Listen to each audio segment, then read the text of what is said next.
बिस्मिल्लाहिर्रहमानिर्रहीम। अस्सलामु अलैकुम। सुप्रीम टीवी के साथ मैं हूं सना हुसैन। चलते हैं खबरों की जानिब। आर्मी एक्ट में अगर सिविलियंस को लाना होता तो इसमें अलग से लिखा जाता। फौजी अदालतों में सिविलियन ट्रायल केस में वजारत दिफा के वकील ख्वाजा हारिस के जवाब में दलाइल मुकम्मल हो गए।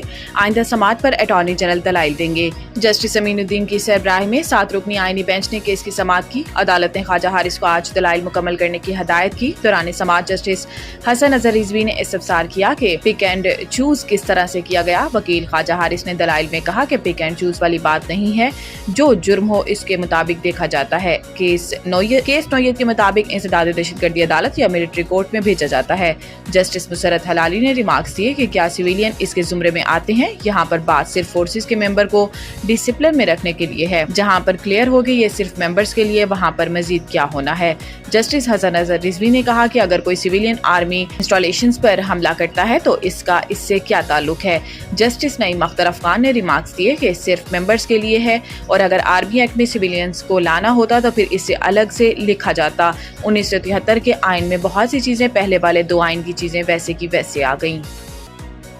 दहशतगर्दी को जड़ से उखाड़ने के लिए जहाद जारी रहेगा। वजीर आजम शहबाज शरीफ ने कहा कि पाकिस्तान के दुश्मन हमारी मुआशी कामयाबियों से खाइफ हैं। दहशतगर्दी को जड़ से उखाड़ने के लिए जहाद जारी रहेगा।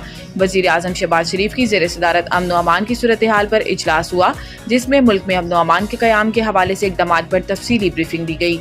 इजलास में खिताब करते हुए वजीर आजम शहबाज शरीफ का कहना था कि दहशतगर्दों को इबरतनाक शिकस्त देंगे कि वो पाकिस्तान की तरफ मैली आंख से देखने की जुर्रत नहीं कर सकेंगे।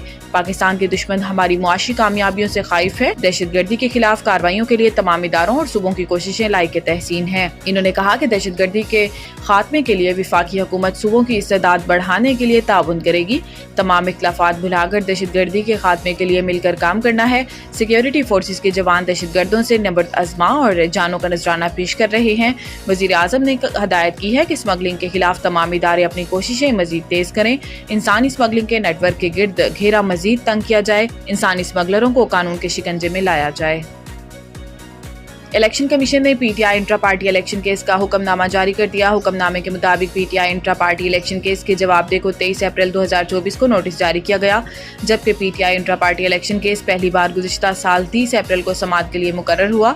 हुक्मनामे में बताया गया है कि इलेक्शन कमीशन में पीटीआई इंट्रा पार्टी केस की अब तक 12 समाअतें हो चुकी हैं। पीटीआई की जानिब से 8 मौक़ों पर मुख्तलिफ ग्राउंड्स पर केस का इल्तवा मांगा गया और पीटीआई को इंसाफ के मुफाद के तहत इल्तवा दिया गया। इलेक्शन कमीशन के हुक्मनामे में यह भी बताया गया है कि पीटीआई ने खुद लाहौर हाई कोर्ट से राब्ता किया और हुक्मनामा हासिल किया। लाहौर हाई कोर्ट के हुक्मनामे को 1 साल हो चुका। लाहौर हाई कोर्ट ने कमीशन के आगे कार्रवाई पर हुक्म इम्तना नहीं दिया। शरह सूद में कमी से इनकार। ट्रंप अमरीकी मरकजी बैंक के चेयरमैन की बरतरफी पर तुल गए। अमरीकी सदर डोनाल्ड ट्रंप ने सेंट्रल रिजर्व बैंक के चेयरमैन जेरोम पावल से शदीद तनकीद करते हुए कहा कि इनकी बरतरफी में ताखीर नहीं होनी चाहिए। जेरोम पावल शरह सूद कम करने की सदर ट्रंप की बात मानने से इनकार कर रहे हैं, जिस वजह से सदर ट्रंप ने इन्हें शदीद तनकीद का निशाना बनाते हुए इनकी बरतरफी का इरादा जाहिर किया है। जेरोम पावल का कहना है कि ट्रंप इंतजामिया की तिजारती पॉलिसियाँ खास तौर पर भारी टैरिफ अमरीकी मईशत पर गैर मामूली असर डाल रही है और फेडरल रिजर्व बैंक को दुहाइयों से कभी ऐसी सूरत हाल का सामना नहीं रहा। इन्होंने मजीद कहा कि अमरीकी सदर उन्हें मुद्दत खत्म होने से पहले बरतरफ नहीं कर सकते, क्योंकि अमरीकी कानून इस बात की इजाजत नहीं देता।